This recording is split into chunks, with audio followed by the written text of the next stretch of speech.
And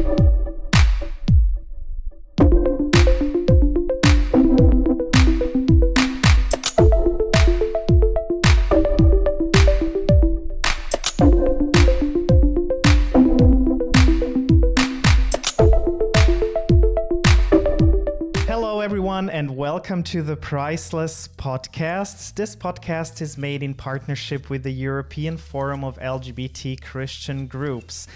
If you want to make a donation to the European Forum or this podcast, you can also donate to both if you want.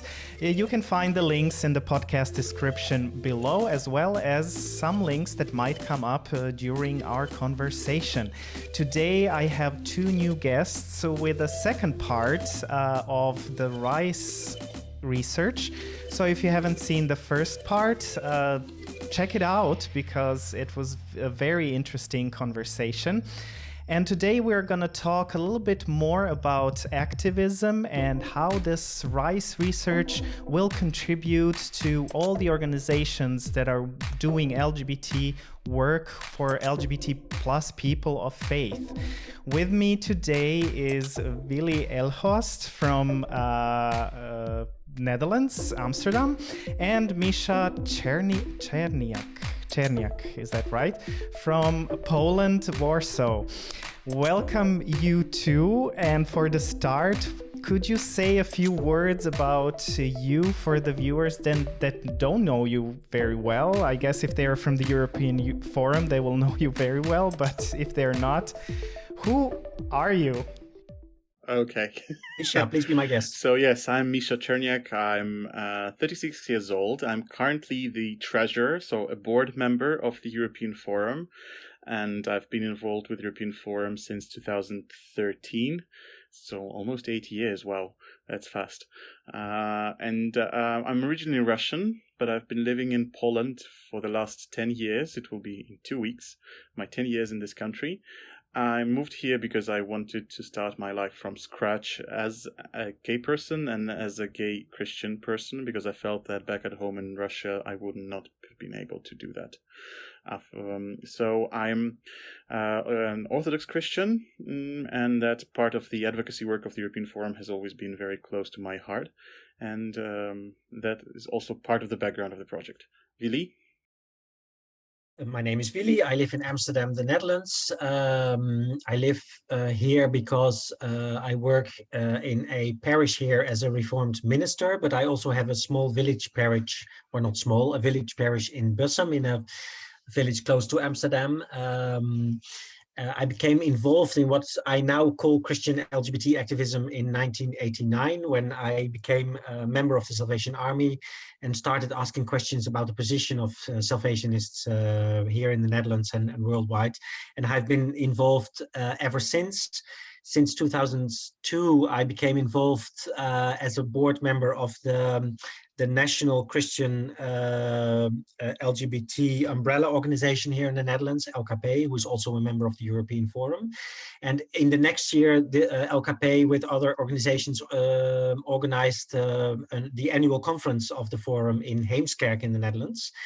And I already knew about the European Forum, but from that point on, I became a little more involved, but much more involved since 2012, when we saw the possibility to support the Forum with financial means from the Dutch government.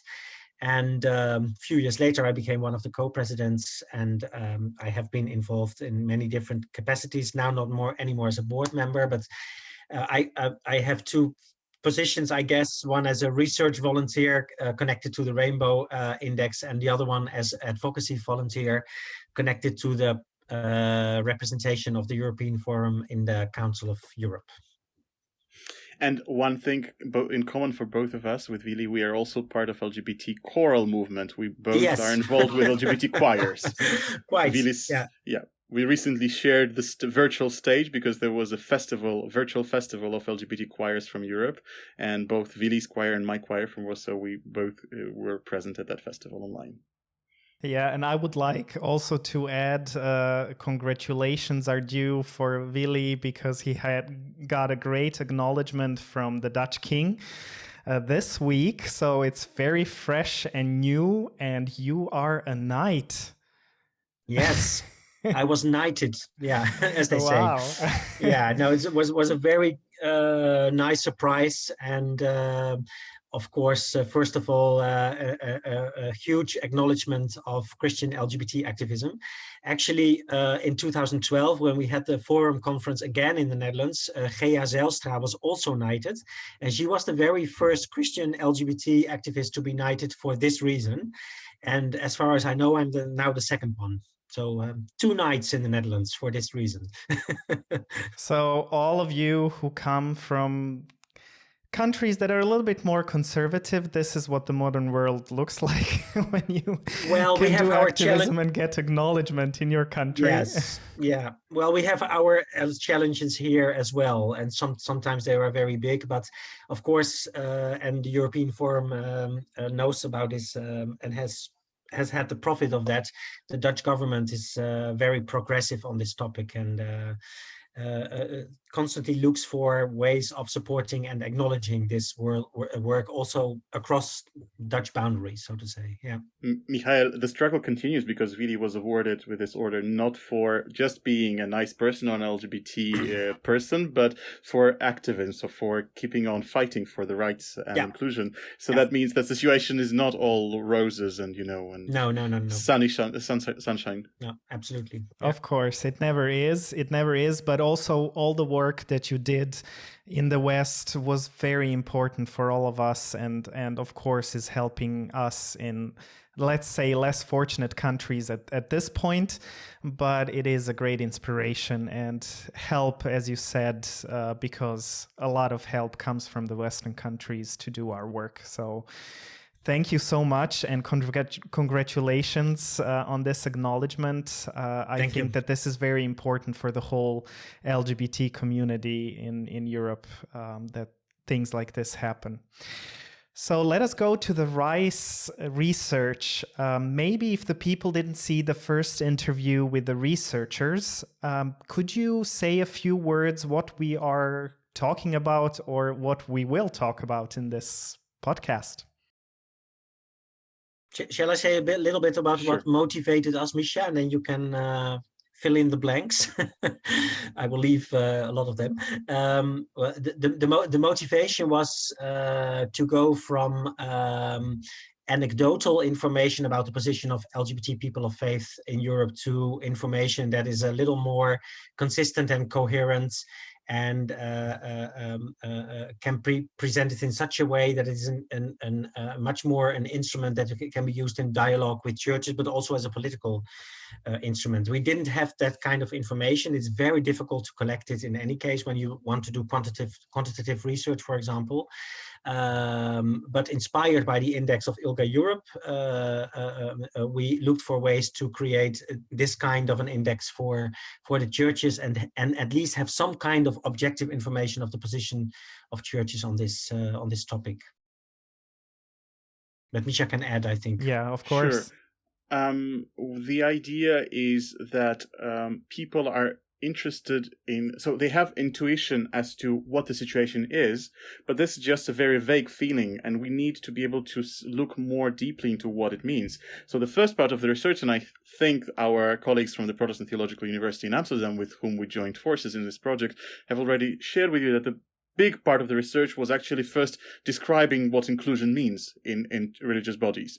So we came up together with them with a set of 47 criteria of how to assess what inclusion means. So, like, for example, that LGBT persons have access to the communion or Eucharist in their church, or that they can be ordained, or that their children can be baptized.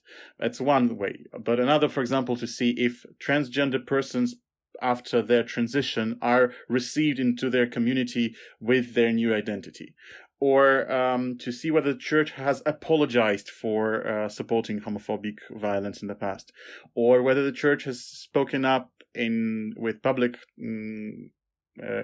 statements on various issues related to LGBTI people.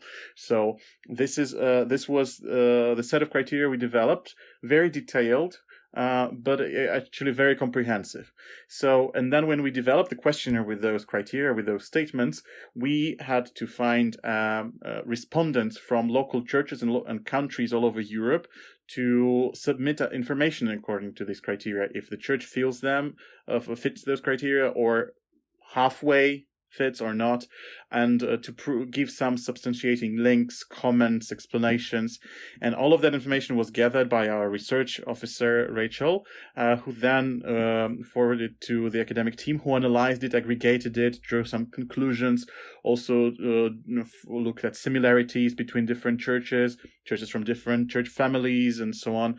And they were able also to suggest some steps forward, how to make the situation better, and having in mind that the churches are in very different positions, so you can't apply all suggestions to all churches, but some churches that are more advanced may need to still do some things, and some other churches have a lot of things to improve, but at least they can take small steps in the beginning. So all of that is a huge work, very, I would say, rewarding in itself when dealing with this material. It's very exciting for me, even though I'm not an academic person in my mindset, but it was very rewarding to work with this. Also, seeing that there's a network of people that were willing to contribute, you included, but also some other people from other countries. There was almost 40 people from all over Europe, academics, activists, ministers. Some very unexpected people joined in, but we managed to get a very comprehensive picture from 46 countries, 46 churches, I think, by now. And we are in the last days of preparation for the presentation of the research now, and it will be presented both as a published report and as a website with the data to be explored by users. So clicking on the map and seeing the various colors and sorted lists of churches, diving into the criteria, all of those whistles and bells. So the idea is that we want people to interact with the findings of the research, to make some of their own conclusions, and also to have, as Wielie said, more solid data to substantiate their intuition about how things are. Because, of course, the research was not a discovery of a new continent, right? We did not find out, I don't know, that a church that we always thought was homophobic was in fact the opposite, or vice versa. But it gave a lot of flesh to those bones that we thought. So if we are thinking that a church, in country A, not pointing figures, but like a specific church is rather homophobic, what does it mean? What does it do to people, and what doesn't it do? What does it say, and what it doesn't say? One of the challenges we had also, of course, is how to find the right optics. For example, if the church on the national level says one thing, but the bishops or the leaders locally say something else, and the parishes do a third thing. But we had to make a framework, and it was a very exciting work with the academics, and it's coming to its end, at least in this cycle. And I can tell you all that it's very exciting to read. At least it was very exciting to read for me. I read it, I almost went through all of it. There is a small part that I didn't manage to go through, but it's really exciting and to read, but also surprising some things, to find out some things. So I want to ask you, what was the most surprising thing for you in this research, and why did it surprise you? That's a surprising question in itself. Yeah, that's very hard to say. Well, for the most part, it coincides with, of course, the intuitive ideas we already had about most of the churches. It's not so much a matter of surprise, but looking at, for example, my own church in the Netherlands, it doesn't rank in the top 5, I believe. So it makes clear there's still a lot of work to do. Yeah, but I can hardly call that a surprise, but it makes things clear, so to say, in the ranking of churches in Europe. For me, both the majority churches from both countries where I've lived in my life, Russia and Poland, are actually at the very end of the list. They're both at the bottom of the list in both within the Catholic family and within the Orthodox family.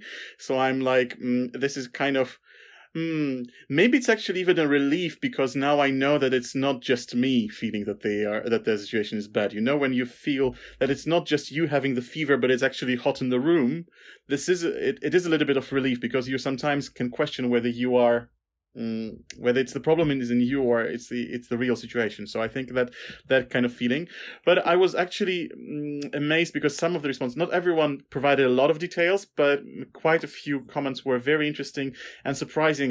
For example, I was not aware that some things rather positive happen in the Serbian Orthodox Church, right? I was surprised by the fact that the Serbian Orthodox Church was rather high within the Orthodox part of the ranking, and some other surprising details. There's always room for improvement. There's always a way to grow, but some of the details that you just can't know unless you live in the country, they can be inspiring. The fact that people say that there are pastoral initiatives or pastors who are supportive despite the national homophobia is also a good thing. I know that for the Roman Catholic respondents, or the respondents from Roman Catholic churches, filling out the questionnaire was stressful, because they felt it was, how to say, even agonizing in some way. I think they used the word, because they have the feeling that the situation is better than it actually is on the level of national policies. Because in the Catholic Church, the good things are happening on the local parish levels and pastoral care of specific priests, but on the national level, things are very codified in a non-affirming way in most cases. So for the optics that we chose to look at the national level for the Catholic people was also surprisingly unpleasant, but also, I hope, motivating for future work and seeing how things can go forward. I think maybe the comforting feeling is not the one we want to look for with this research. We want people to be challenged, to go better, to advocate for change in their churches, because we imagine like some scenarios of who might turn for those to the data could be just a person who is not an LGBT Christian, like a member of a church who could come up and come to this research, read it, and say, actually, I didn't know that my church is doing this and this. I should probably talk to people I know that this has to change. Like, this grassroots awareness is very important, and that's some of the things that we want to achieve. And we want people feel, in a way, uncomfortable, but we also want to feel the church leaders to be uncomfortable with the fact that their church is low in the ranking. This is what ILGA Europe does to politicians and governments. They feel that they are much lower in the ranking than where they are, and they want to get higher. There's a kind of positive competition between them, and we would probably love the churches also to aim to get higher.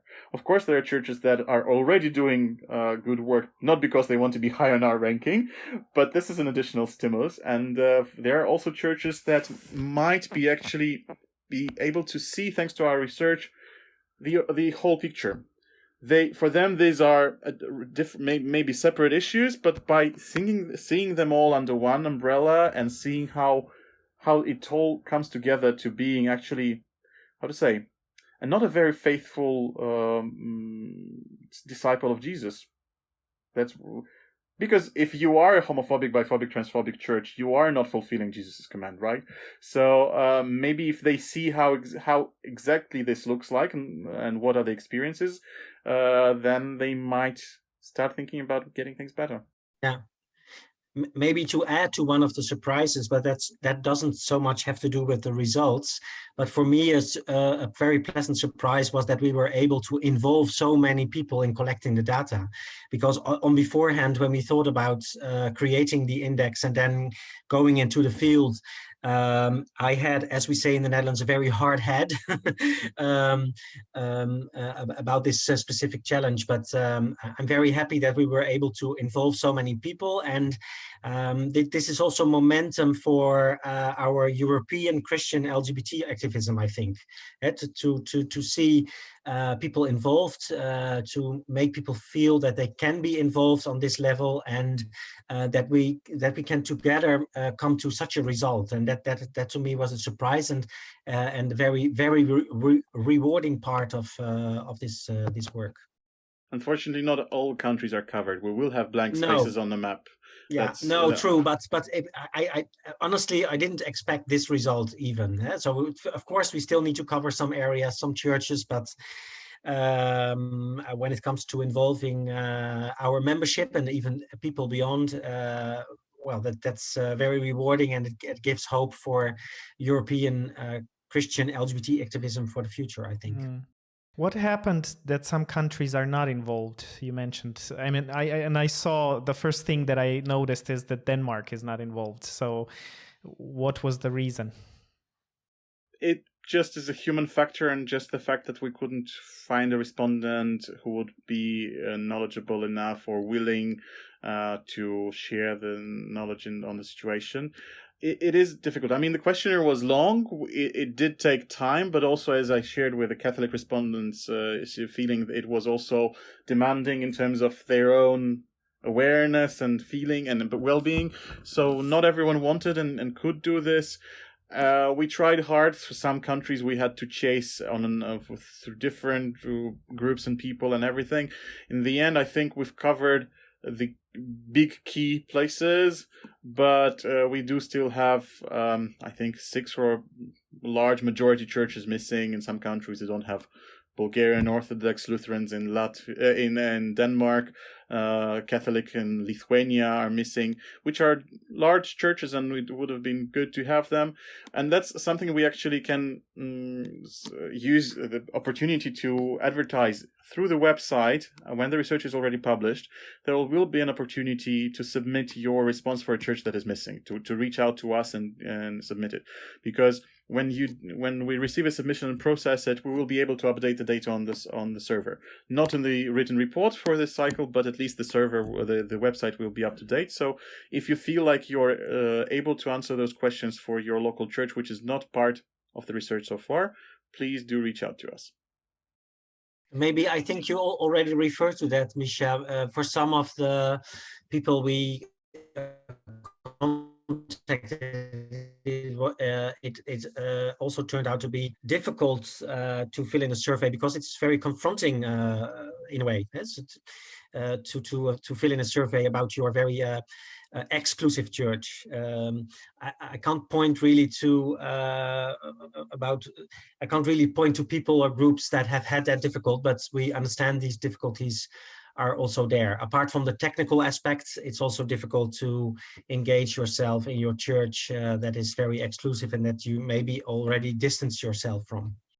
I didn't fill the survey for the Polish Orthodox Church to which I belong. Well, partly because I was so busy with the research as a whole, and I also didn't want to mix my roles of research co-leader and the respondent, but also because I also was kind of avoiding it. So I can understand people for whom it was hard, and even more so, I appreciate the work that has been put by everyone who did take part. Michael, maybe you can share your experience, how you felt. Did you like the experience? You mean of participating and doing it? Well, it was a lot of work. I can't say, it takes time to do the research because it needs to be supported by documents, and I needed to invest time to find all the documents and to see what was really officially said, what was unofficial. Because it is a research, so this is important to have some proof. But it was, now that I did it, I'm so thankful because this research is such an important resource for all of us. And I'm glad that, Croatia is part of this research and to see how it ranks compared to other countries. So, I was happy to do it back then, although it took some time, but at the same time, now I'm even happier, and it gives me a motivation to do it again, which I hope will happen, that this will continue, and that we'll have a picture of progress, maybe, hopefully. So when I already mentioned in some places. Sorry? Or it may be a regress in some places as well. We have to be ready for that as well. That's something we observe in the world, things turning back on us as well. Yes. Well, but that's not what I hope for. I hope for progress. So What were the biggest challenges for you? I mean, you were very much involved in preparing this research. So what did you find really challenging for this research? Making it all happen from every degree and every level. But I think the for me personally, the last weeks now are the most demanding because, to prepare everything for the publication, we also had to find a team of IT specialists who would work on the website, which is for an organization of our scale, it's a lot of work, and to find those people was demanding. And also, we are this is developing a new technology in some ways for this. We might see that this technology is then used by other regions or other religions, for similar tasks. It is a kind of, it might be used further, but the people whom we brought in, our allies, are not from the LGBT Christian movement themselves, but they were interested in working pro bono for the case, for the cause, and that was a lot of work. So I think this, but also I can imagine that that there was a lot of effort put into chasing people to respond, because it was challenging as well. Wielie, for you? Yeah, that was what was challenging the most for me. I'm very happy that mainly Misza and me invested time in finding the right people to do the research with us. So we were very happy with the willingness of the Protestant Theological University to participate, because otherwise we would never have been able to do this. But the big challenge for me as part of the team was to connect to all the members in the European Forum and to convince people to take part. And in most cases that was not too difficult, but in some cases we had to chase after some people to get the results for the collection of the data. Yeah, that actually was the biggest challenge. Yeah.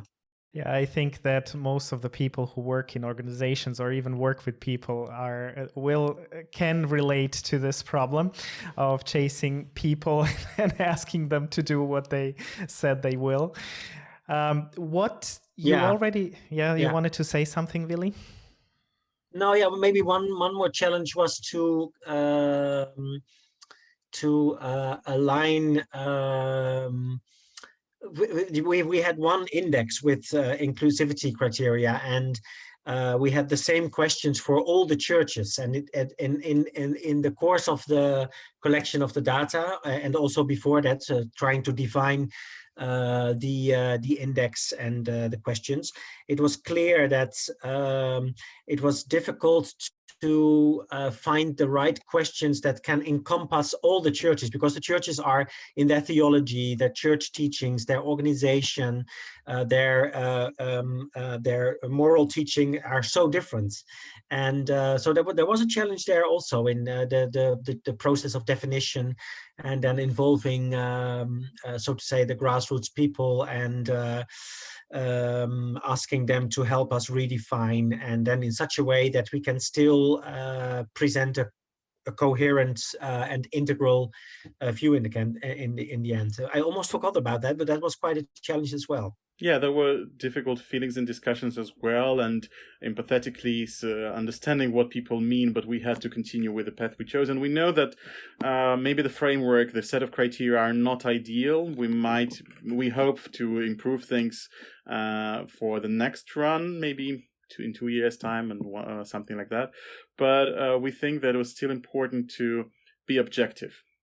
Because again, if we try to apply different criteria to different situations, different contexts and churches, then we are not being really fair and we are not being objective. And so if the idea of the research was to quantify things, soft things like inclusion, then we have to be able to say, yes, this church on the national level has 2% out of 100, and that's the reality, and live with it, right?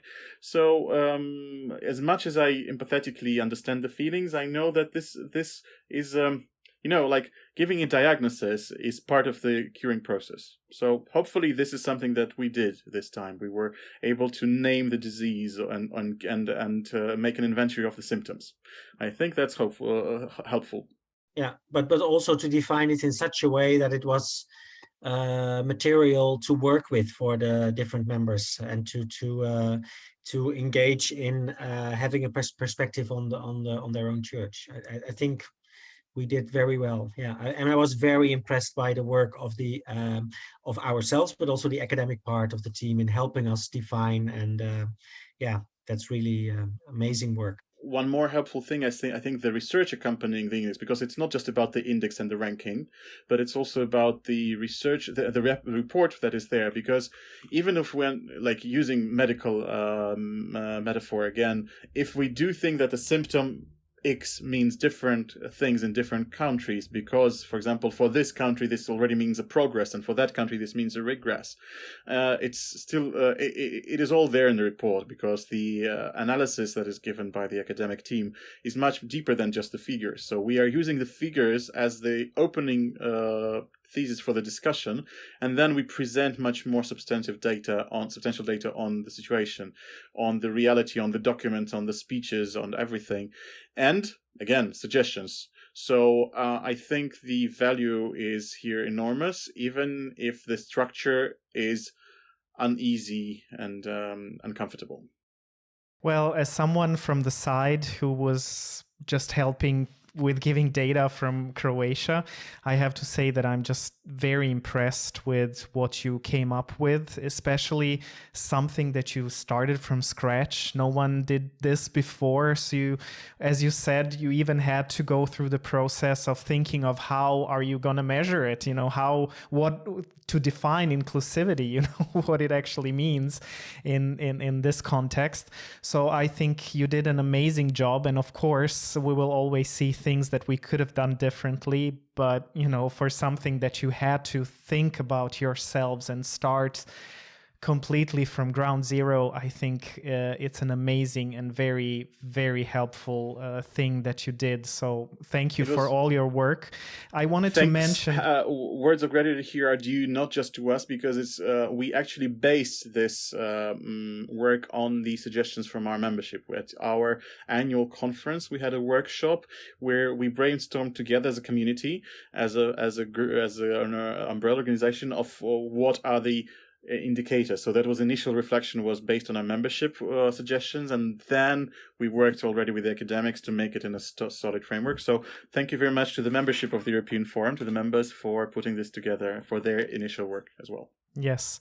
And, one thing I forgot to mention when you asked me about how it was for me to be a part of this, I want to say that, it was such a great help, because there was so much work done up front from some working groups that helped me to kind of do the research much easier. It was well explained. So, I could see how much work there was in there already when I was starting my work.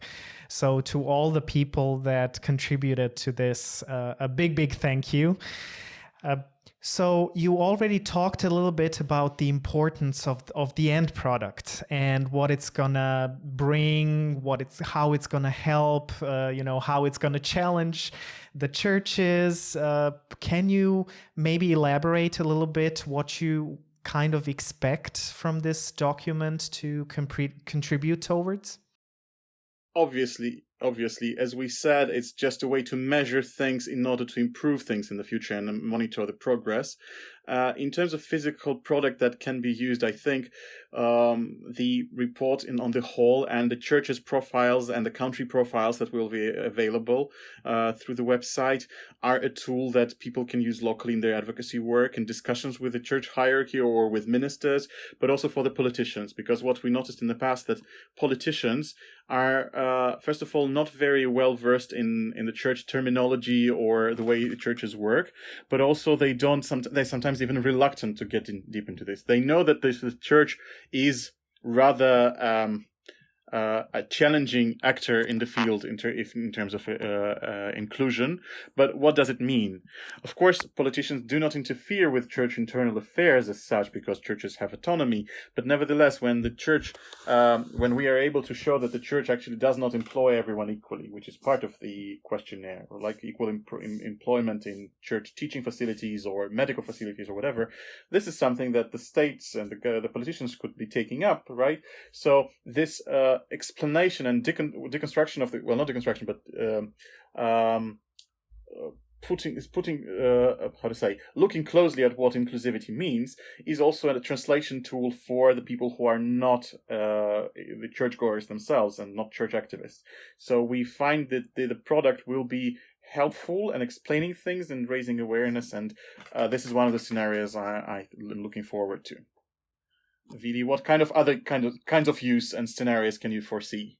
Well, one of the very big advantages of the index is that it breaks down this very abstract term of inclusivity in many elements of inclusivity, so to say. And I think for churches, it might be helpful to see in the first place where they are inclusive and where not, and then on which specific points they can make progress and what they can do first to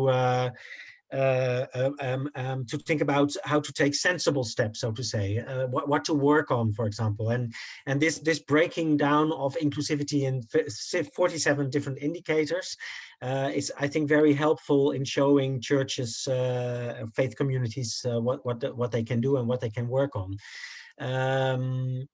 Another example, we work together with the Council of Europe and especially with the SOGI unit within the Council of Europe.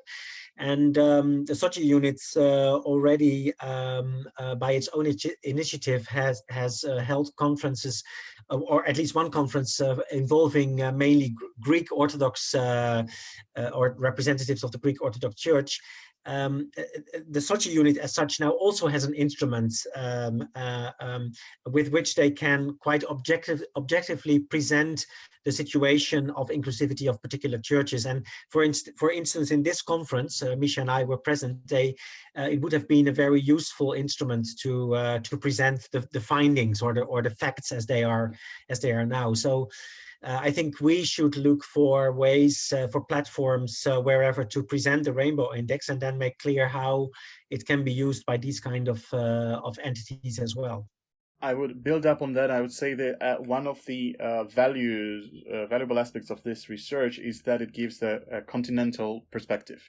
Like that, the fact that you can oversee the situation in so many different places and see what is common for, I don't know, Western Europe or for Southern Europe, or see common denominator for families of churches or some other groups and majority churches, whatever. The kind of those perspectives that are there in the report and will be on the website are useful from the kind of point of view comparing things, but also analyzing what are the factors behind inclusion or non-inclusion. For example, you would find that it's not about generally speaking, theology of a denomination, because within one denomination, one family of churches, you can have very inclusive and very non-inclusive churches. You would have two neighboring countries with Roman Catholic churches, Germany and Poland, are ended up on the ends of the Roman Catholic part of the ranking, right? You could find Lutheran churches in Sweden at the very top of the list, and just across the sea, Lutheran church in Latvia at the very end of the list. So it's not so much about the teaching of the church that is the problem for inclusion or not. It's much more in the culture of the society and in general atmosphere around. So the church can be instrumental to improve things. The researchers are also showing where the church is ahead of the social and legal acceptance in the country, and also where it is behind. But the church as such is not it is not because of what the church believes in. De facto, the research shows that it is there because of what the church has, all the additional layers it has put on itself, from the culture, from the history, and so on, from all the social taboos. So we hope that this research also shows very concretely, by comparing things, that it is about this and not about it as such, because one of the myths that the European Forum has been always striving to abolish is the fact that you can be either LGBT or accepting or a believer. We say always that you can be both, and I think that is one of the research is also very supportive for this message, saying that it is absolutely not in contradiction with each other, unless you of course want to be to be excluding and not welcoming and just to be a jerk. this is what you just said, a glimpse of hope. Is there anything else that brought you hope when you saw this research, the results? Well, what I also already referred to is the fact that we can now do this on a European level. And we have not been able to do so until now. And that gives me courage. So that mostly all the work is done on national levels or within church families. And the results help us to, I think, involve many more people also in different fora and entities than we were able to do so now. And of course, honestly, when you look at the rating, many churches underscore, so to say. So a lot of work still needs to be done.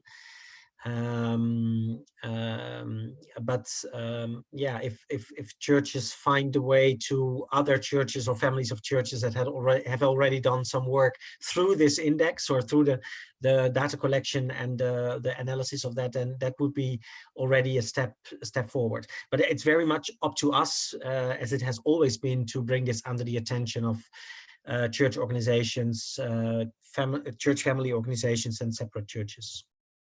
One very interesting idea that gives me a lot of hope that came up from the members of the European Forum aware of the project is actually a suggestion to establish some kind of mentoring program, not on the individual level, but those kind of partnership relations between groups from the countries where the churches are on the opposite extremes.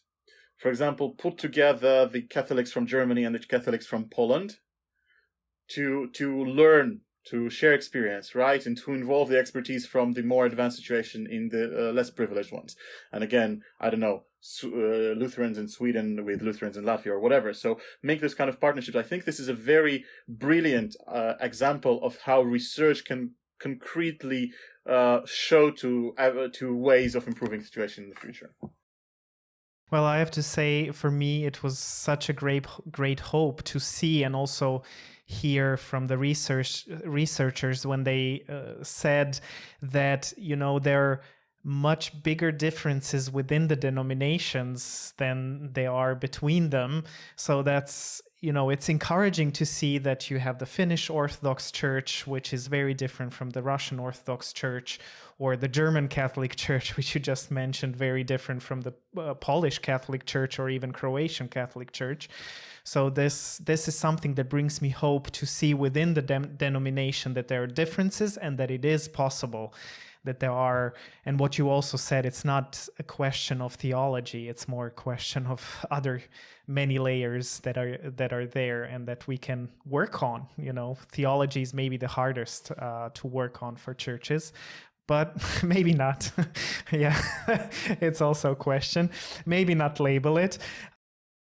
Well, it gives a differentiated perspective, and that is very so. Here in the Netherlands, we say, because we are Reformed and Protestant, it always has to be about the Bible, and of course it has to be about the Bible, but it also has to be about culture and what kind of community you are, and about moral discerning and all these kind of things, and about the people and the lived experiences. Yes, and this differentiation in perspective is very helpful, as you say, Miguel. Yeah, I guess for the churches is the hardest part to take into account the lived experiences and the people. I think that's something where churches still, unfortunately, come short in many cases. Of course, we cannot generalize. So is there anything else that you would like to add and think it's really important or it was important to you during this process or for this research? My hope now is that people do engage with the research, that they do read it, that they do play with the website, that they do their own little discoveries. For example, if they click filtering on majority and Protestant and Eastern Europe, they find something unexpected, some conclusion that we missed in our assessment or something. So my hope is that people become co-owners and co-researchers with us, because that was also the framework of this research from the beginning, that we invite a wider group of people to be co-researchers.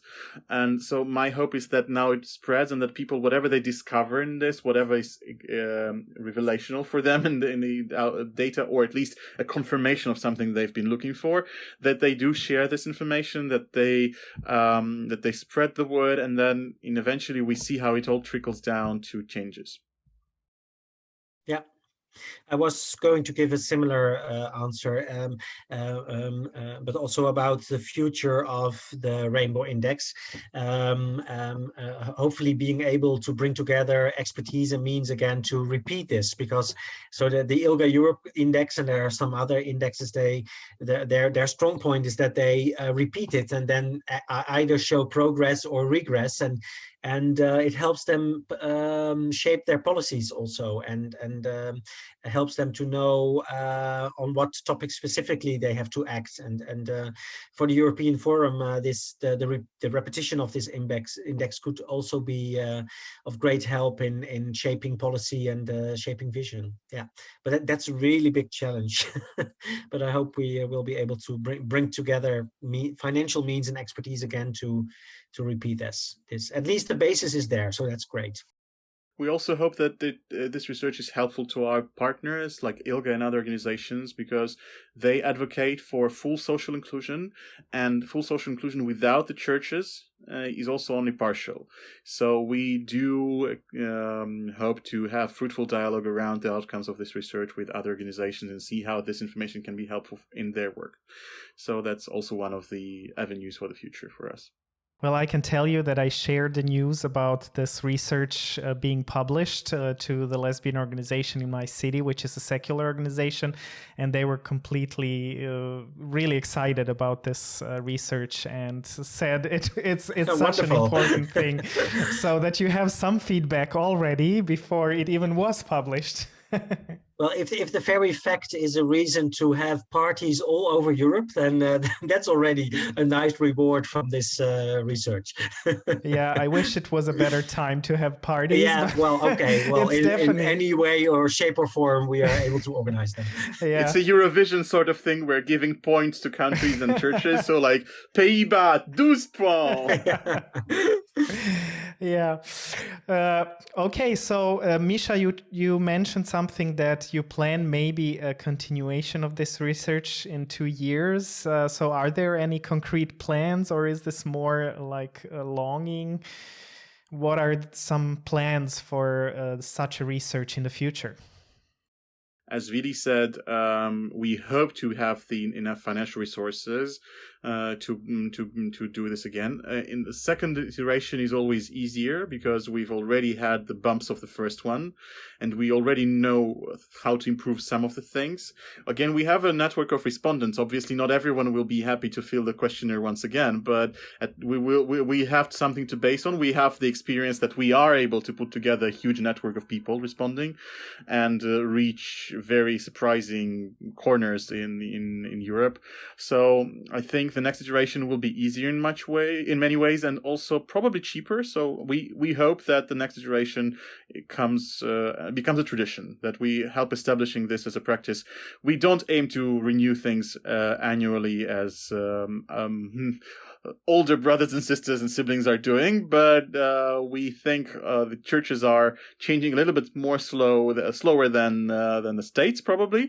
Some churches needed 1,000 years to come together for a council. So that's I'm speaking about the Orthodox Church. So the time is playing for us, I think, and we hope to have this repeated.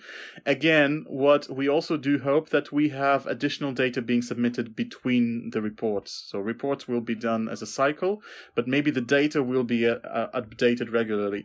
Maybe it will become an instrument for monitoring things on a very ad hoc basis. For example, if something changes in a country, let's say Slovenia, there is a major update, then someone submits this information from us and we update it. We'll see how it works. So it's a newborn baby, well, to be born in a few days. So we need to see how it walks. So where will the people where will they be able to find this research, read it, or will it even be like a printed version? Where can they get a copy if it will be printed? For sure, everything will be hosted on the website, which is, the address is www.inclusive-churches.eu. So Inclusive Churches of Europe. That's the idea of this index. So inclusive-churches.eu. And I hope we will put it somewhere below. Of course. And Search the website will be running up and running in a few days. There will people be able to play with the data, but also download the full report and download the abstracts for countries and churches.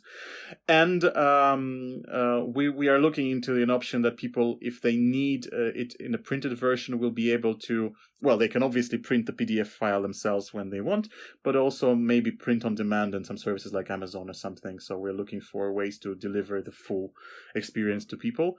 And that's the thing. We will have the presentation available of the research available to a wider public through our social media on the, Wielie, correct me if I'm wrong, on the 8th of May. Saturday, 8th of May. We can put the links to our social media also here, so people can find it and join the event and watch it on our social media, the presentation where we have some guest speakers and again explaining about the research framework and everything. Amazing. Thank you so much for being part of this podcast and for doing this interview with me. We also have a question for you, our viewers, to answer. Why do you think this research is important? We want to hear from you what you are looking forward to with this research. And of course, this will also be a great feedback for our researchers and for all the people that were part of this research. So, guys, thank you so much for being with me and taking this time. Thank you, dear viewers, for being with us again today. We'll see you again in a week. Until then, you can, of course, donate something to the European Forum and or the podcast. And don't forget to answer the question I asked. Why do you think this research is important? So see you all soon. Until then, bye. Thank you, Michael, for hosting us. Bye.